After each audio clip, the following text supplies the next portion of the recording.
Bugün böyle oldum. Yine üstümdeki sivit aslında çok uzun ama eteğimin üstüne giydim. Bu yüzden biraz kilolu gözüküyor ama olsun. Saat hala 8:30. O yüzden mutluyum.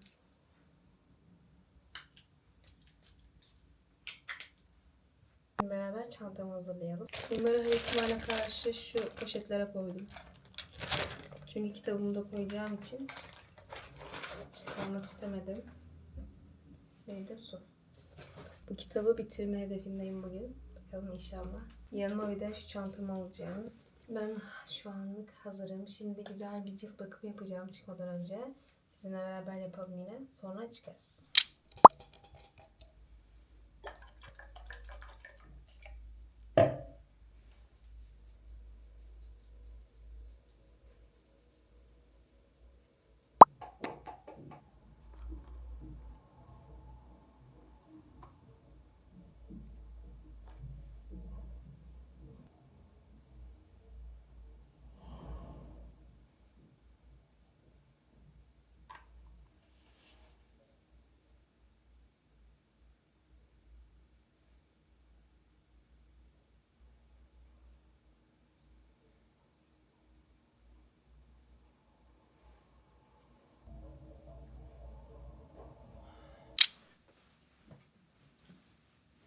Bunun boyu çok uzun.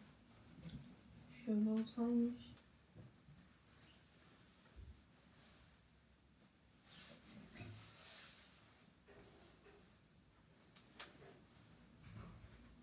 Böyle saçma mı oldu?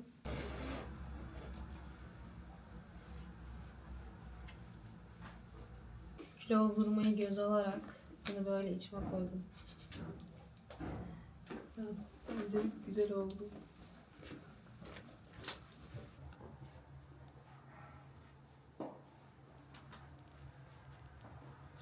Dün uyumadan önce Şeyma'ya mesaj atmıştım. Yarın kahvemi alıp sahile gidiyorum. Gelecek misin? Yola çıktıktan sonra cevap vermiş. Geliyorum diye. O yüzden şimdi metroda arkadaşımı bekliyorum. Beraber gideceğiz. Tek başımayım diye küçük termosa kahve yapmıştım. Ve granola kasesi yaptım sadece kendime. Ama Allah'tan büyük yapmıştım. Beraber yeriz.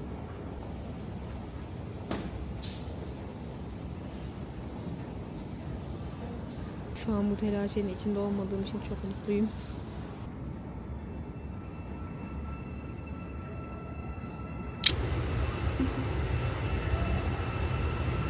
Hi guys,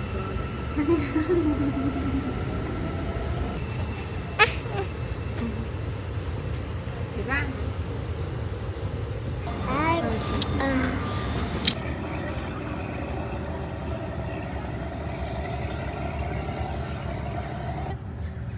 Aferin sana ya.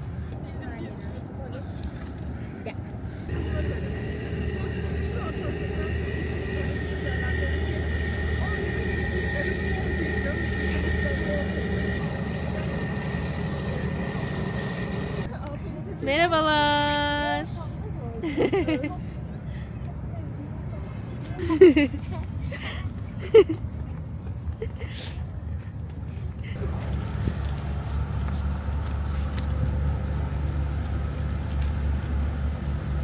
Sen benim kızım olur musun? Kimse inanmaz. Sarışın mavi göz. Göz kırp bakalım teyzelere. Aa evet, hamak. Bak köpek koşuyor. Ne güzel oldu. Sevelim mi köpeği? Gel. Ya evet. Bileziğin nerede? Bak. Bileziğini göster. Bileziği var. Ajdası var kızımın.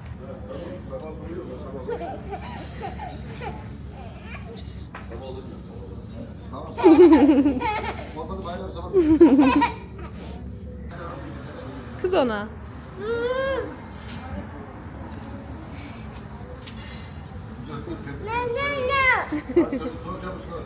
Nereye çıktı Almira?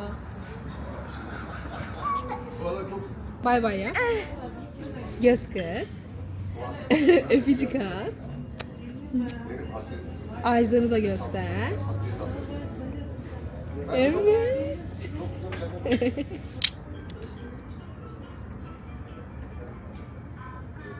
Çek götünü başını. Hadi kaydıraktan kayalım. Kayalım mı kaydırakla? Gel.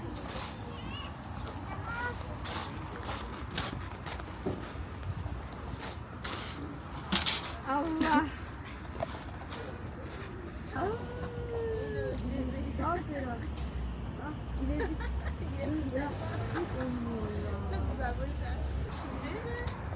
Park date. Hiç böyle hayal etmemiştim. Şey neydi biliyor musun? Ne oldu? Sahil yürüyecekti.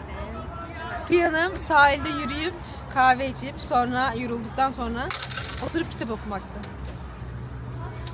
Hayatlar. Ve dönecektim sonrasında. Böyle daha eğlenceli oldu tabii ki. Alıştırma. Sahilde arkadaşımla yürürken konuştuğumuz şeylerden biri de şu denize bakan evlerde oturanların ne kadar nasipli olduğuydu. Ama sonra düşündük.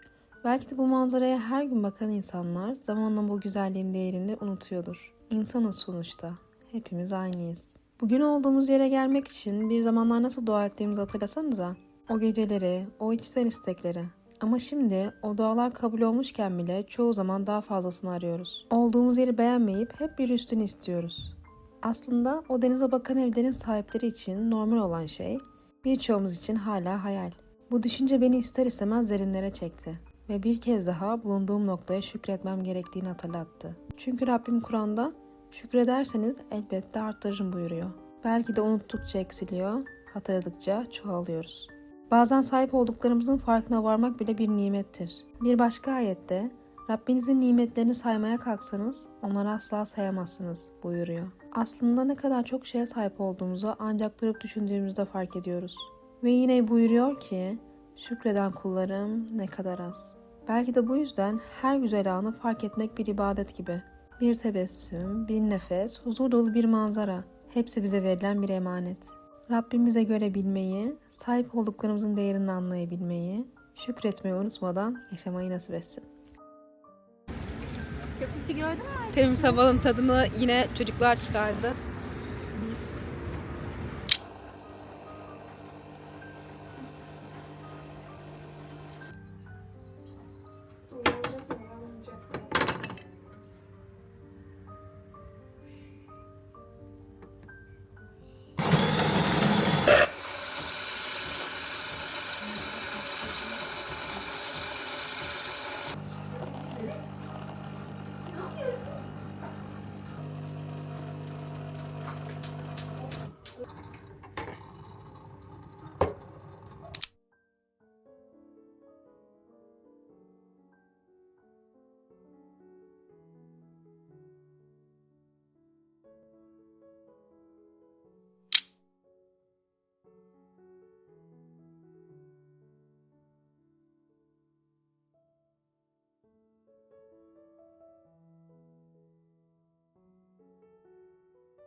Şöyle soyulmuş, yoksa tatlıymış.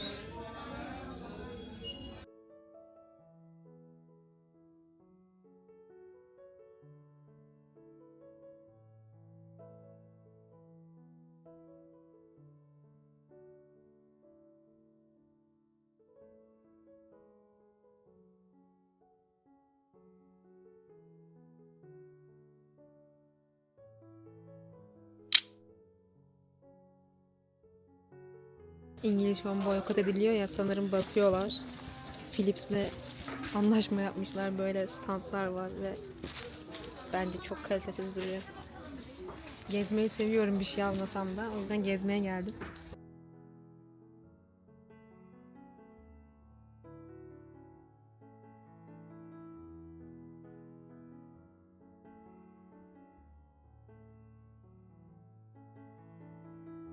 Şimdi ilk hediyem kendime. Bu bir hediyem. Bak. Güzel mi? Make your mark. Kendi yazını yaz mı demek lan bu? Tabii. İkinci hediyem sana olsun. Bu senin artık kitap ayrıcın. Anlaştık mı? Sana benzediği için aldım. Diğeri kendime hediye. Vay. Çok iyi değil mi? Yengeç benim oğlum ya. Senin burcun olduğu için mi onu tercih ettin? He. Tamam. Sen de tam bir ördek kafalısın zaten.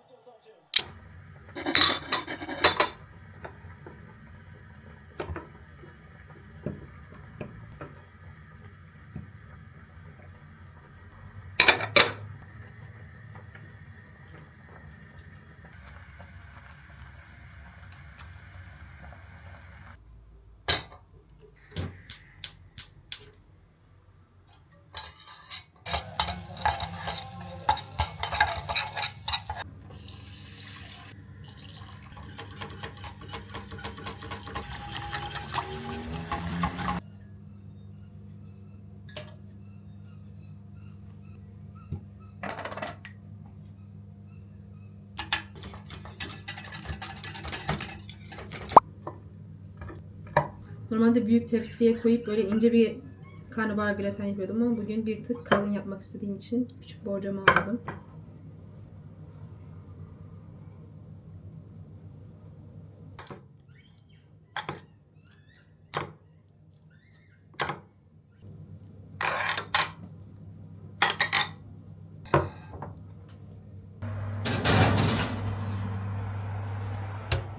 Normal kaşar kalmamış. Bu yüzden toz kaşarı doğrayacağım.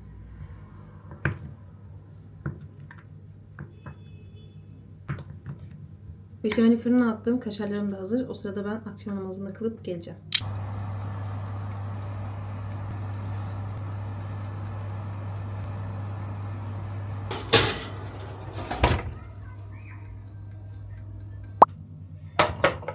Dünyanın en iyi ayranı Torku'dur bu arada ama eşim sütaş almış. Olsun.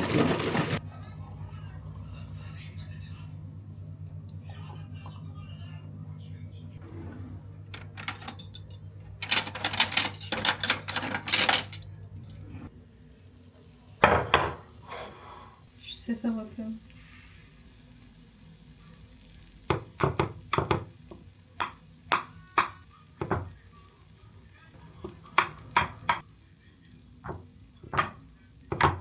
Şu ikisini koyacağım. O yüzden bunları büyük kestim.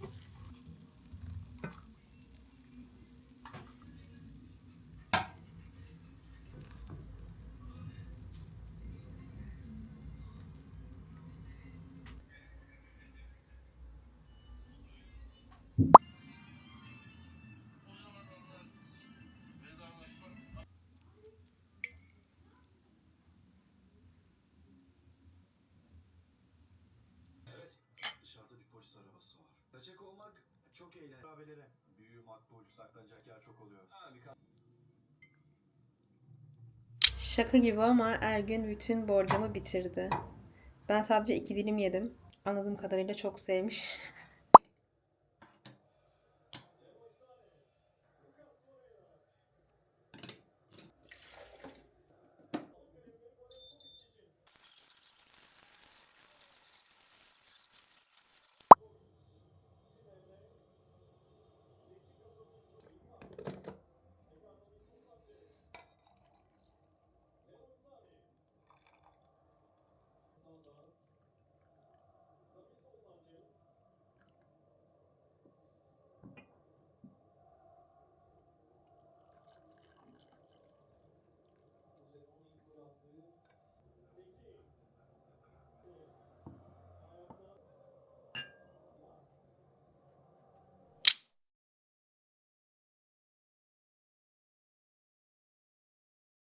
Şimdi dün akşamdan vlog planlamamı yapmıştım.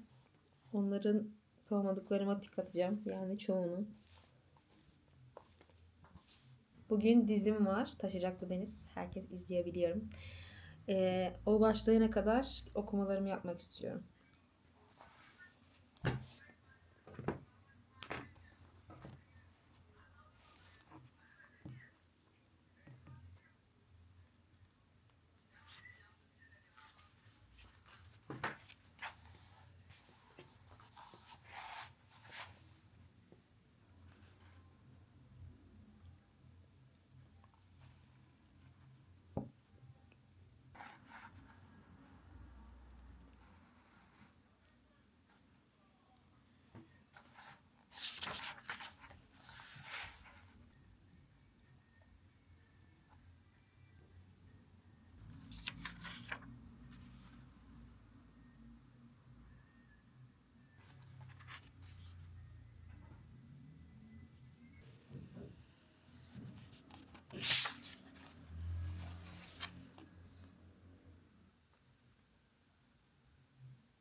educated, but I'm so frustrated.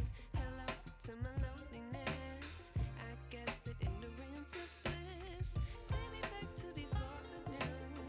Rewind, take it out of cue. Innocence can be a young man's game. Signed up for the hall of shame. I wish I knew how much I miss not knowing that we're all screwed when we play our roles and ignore the problems. Tek kişilik krep yapacağım ama siyez unuyla yapacağım. Hazır eşim yokken.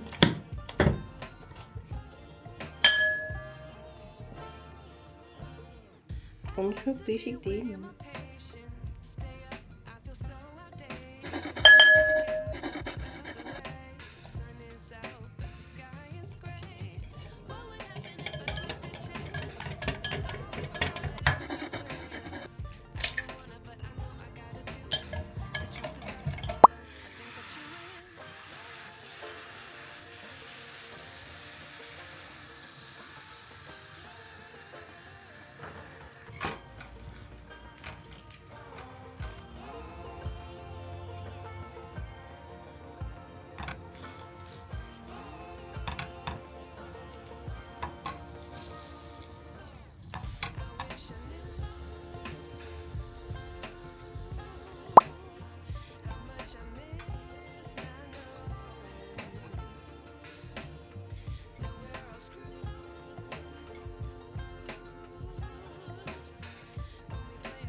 Şunu bir temizleyeceğim.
Şimdi kahvemi yapayım, beraber vision board hazırlayacağız.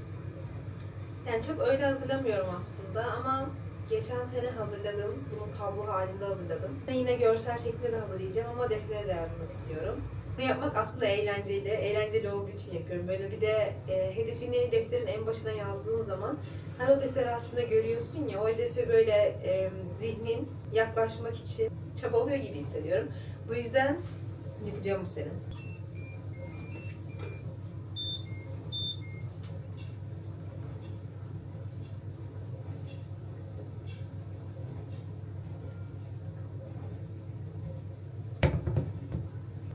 Günü vlogluyorum. Story'den de geri kalmayalım.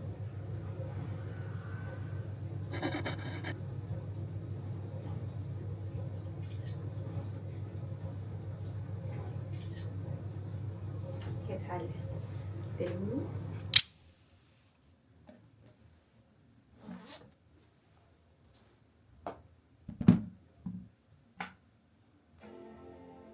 Şimdi ben şu an şöyle siyah bir defter kullanıyorum ve genelde her zaman böyle bir tane boş sayfasını göstereyim.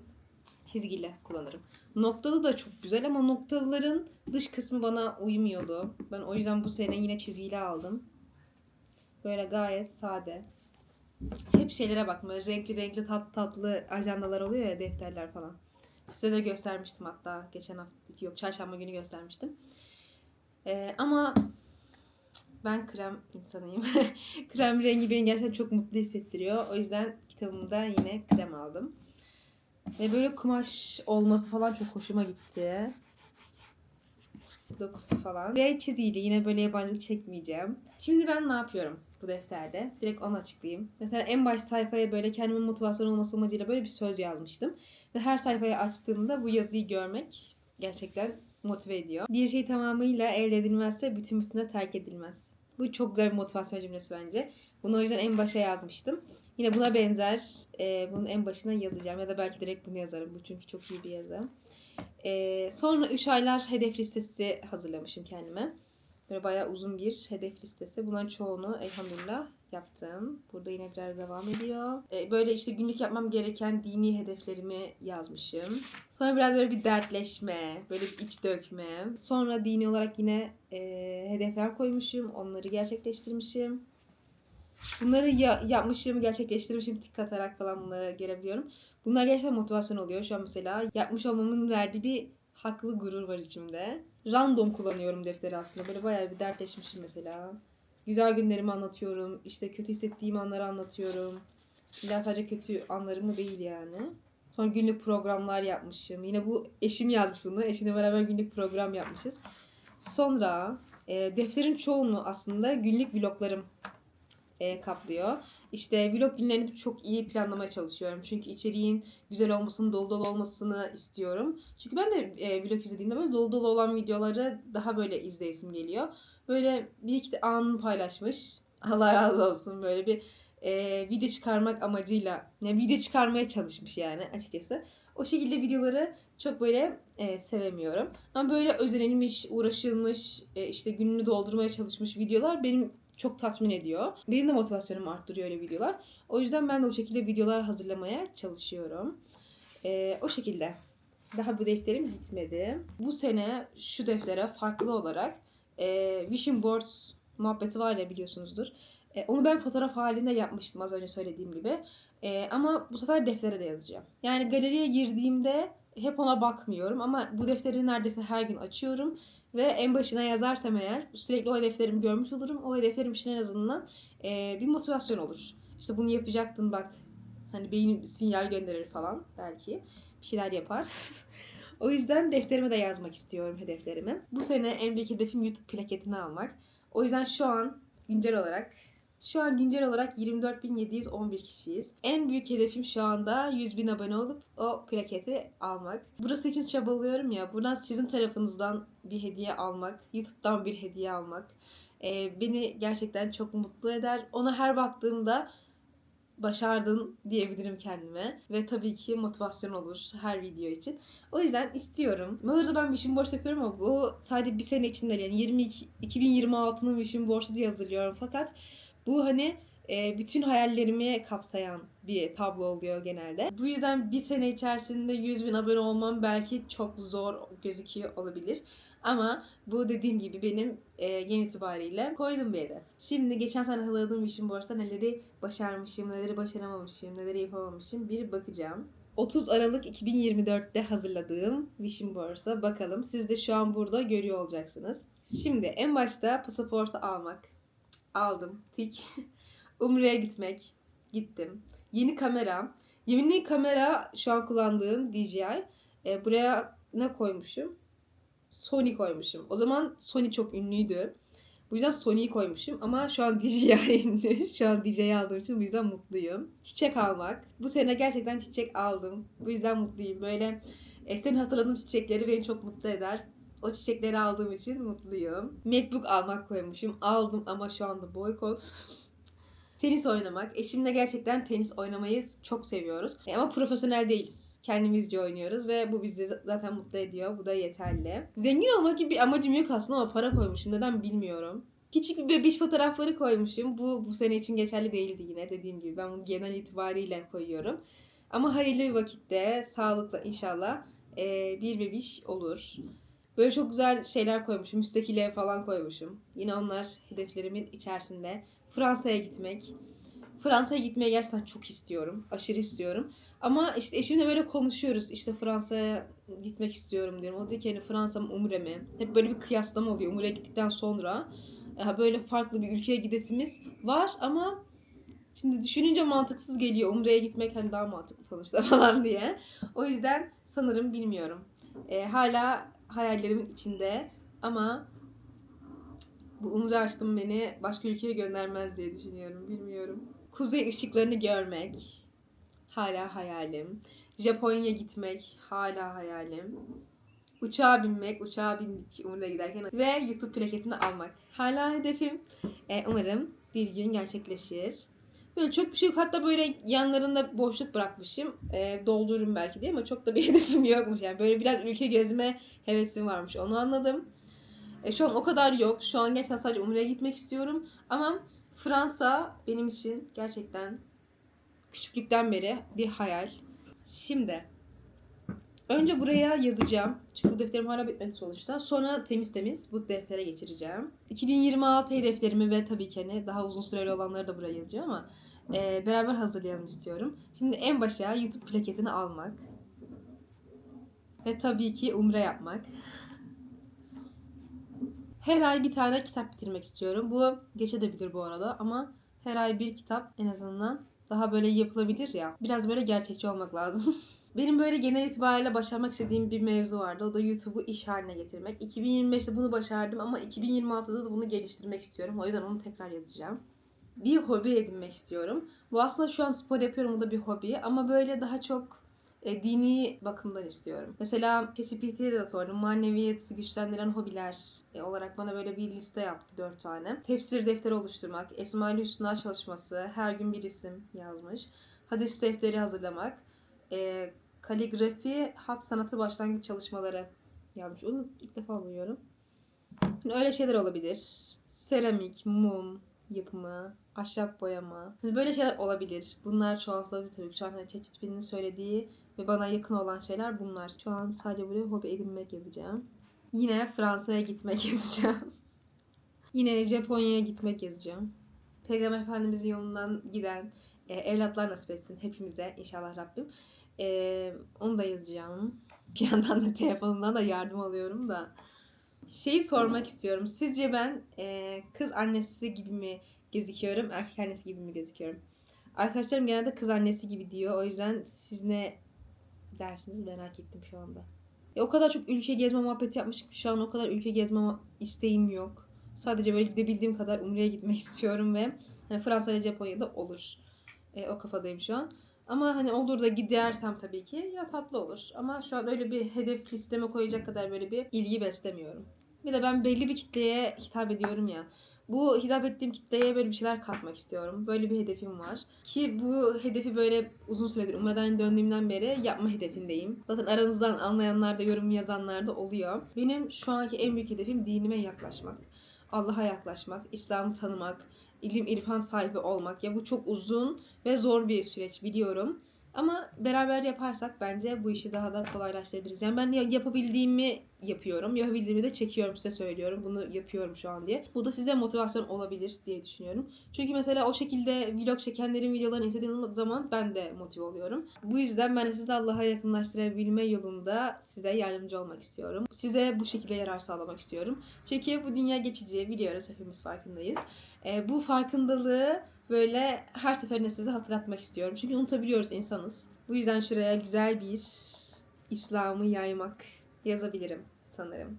Yine beraber böyle vision board hazırlayacağız şimdi. Telefondan olur ya da bilgisayardan olur. Ben zaten evlendikten sonra hayatımın böyle en iyi şekilde yaşayabileceğim noktaya getirme çabasındayım. Her zaman bu şekilde olmaya gayret gösteriyorum. Mesela her akşam cilt bakımı yapmak.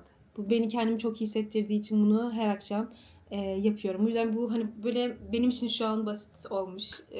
Dediğim gibi her gün yaptığım için basitleşmiş artık. Şeyleri yazmayacağım. Zaten bunları yapıyorum ve Allah'ın izniyle yapmaya devam ederim. Bunlar artık böyle kalıplaşmış hayatımda. Bu yüzden işte her akşam cilt bakımı yapmak kendime iyi geliyor. Böyle kitabımı kahvemi alıp bir sahile gitmek ya da orman yürüyüşü yapmak, bunlar bana çok iyi hissettiriyor. Tek başıma olmayı da seviyorum. Tek başıma vakit geçirmeyi seviyorum. Çünkü aslında siz varsınız, kameram var. Bu yüzden tek de olmuyorum. Böyle kendimi yalnız hissetmiyorum. Bunları devam ettirmek istiyorum. Evi düzenli tutmak. Evi düzenli tutmak gerçekten beni çok motive eden, çok iyi hissettiren, hatta en iyi hissettiren şeylerden biri olabilir. Bu yüzden evi düzenli tutmaya devam etmek istiyorum. Neredeyse her gün mesela süpürüyorum, işte 2 günde bir, 3 günde bir toz alıyorum. Yani bu şekilde evin düzenini devam ettirmek istiyorum. Değişik tarifler denemek. Bunu evlendiğimden beri çok iyi yaptığımı düşünüyorum. Ve bunu devam ettirmek istiyorum. Ve değişik tatlar denediğim zaman gerçekten mutlu oluyorum. Günlük okumalar yapmak, Kur'an okumak, işte tefsir okumak, meal okumak, kitap okumak. Bunları hem bu dünya için hem ahiret için yapmaya devam etmek istiyorum. Ve günlük tutmak. Böyle kendimi çok iyi hissettiğim zaman da o iyi hissettiğim anı unutmamak için ve daha iyi idrak edebilmek için yazı yazmayı seviyorum. Böyle kötü hissettiğim anları da gidip böyle bir arkadaşımla konuşup bunu dedikoduya dökmektense ben gelip bu defterimi açıyorum. Böyle ne kadar kötü hissediyorsam, onun hakkında ne düşünüyorsam yazıyorum. Ve bunu sadece bu sayfayla ben biliyorum. O insana karşı duygum ve düşüncem değiştiği zaman bu sayfayı yırtıp atabilirim. Ya da ders olsun diye kalabilir. Ama en azından başkasına konuşup hem hani ne oldu böyle böyle demiştin, şimdi ne oldu denmesindense ya da dedikodu yapıp kendime hem günah sokup hem böyle kötü hissettireceğime bence deftere dökmek daha mantıklı. Bu yüzden çok uzun süredir ben yazarım. Yazıya dökmeyi çok severim. Hem böyle ferahlıyorsun, birisine anlatmış oluyorsun ya, içini dökmüş oluyorsun. Hem de sıfır günahla bu işi kapatmış oluyorsun. Bu yüzden yazmaya devam etmek istiyorum. Umre'den sonra tesettürümü böyle en iyi hale nasıl getirebilirim diye bir çabam var. O çabayı devam ettirmek istiyorum. Hatta daha iyi hale getirmek istiyorum. Bu da yine ahiretime katkı olacak bir hedef. Maddiyatımın yettiğince hem böyle birikim yapabileceğim hem de düzenli bağış yapabileceğim bir muhabbet oluşturmak istiyorum. Yani böyle şeylerin devamlılığı önemli. Bu yüzden böyle yüksek meblağlar verip hani bir kere vereceğine böyle hani ayda bir böyle seni yormayacak bir bütçe belirleyip bunu düzenli bağışa dökmek mantıklı olabilir. Hem böyle bereketleniriz. Çok tatlı olmaz mı Allah'ın izniyle? Onu da yazdım. Bunu hem deftere temize geçireceğim. Böyle güzel güzel. Hem de vision board hazırlayalım beraber. Olur mu? Şimdi bilgisayarımdan vision board örnekleri alacağım. İslamik. Güzel şeyler var.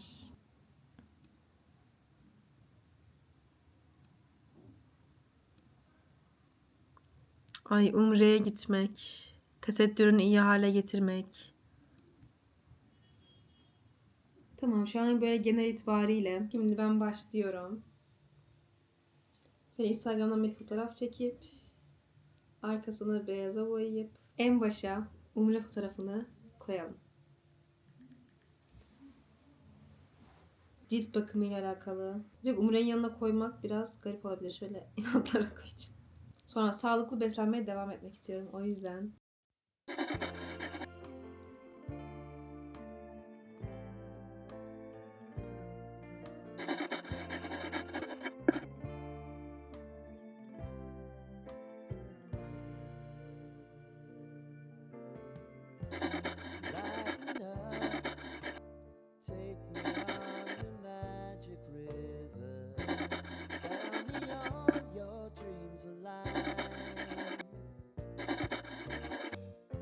Sign me up and tell me about the people that you know who are trying to feel alive.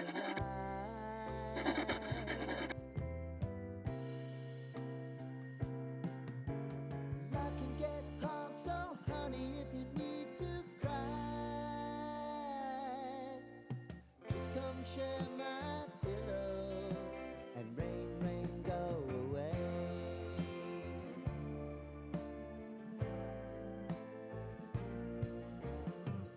Tamam, benim işim Wars'um hazır. Umarım hoşunuza gitmiştir. Umarım size de faydalı olur. Belki siz de görsellerden falan yararlanmış olursunuz. Umarım 2026 çok güzel bir yıl olur. Rabbim hepimize 2026'da tekrar Umre'ye gidebilmeyi nasip etsin. En büyük duam, en büyük isteğim bu. Sizin 2026'da hedefleriniz neler? Bunları çok merak ediyorum. Benimle paylaşırsanız çok mutlu olurum. Kanalıma abone olarak benim en büyük hedefime yaklaşmama yardımcı olmuş olursunuz. Artık kapatıyorum. Umarım sizin için yararlı bir video olmuştur. Umarım beğenmişsinizdir, keyif almışsınızdır izlerken. Benim için güzel bir 2 gündü. Bir sonraki videoda görüşmek üzere. Allah'a emanet olun.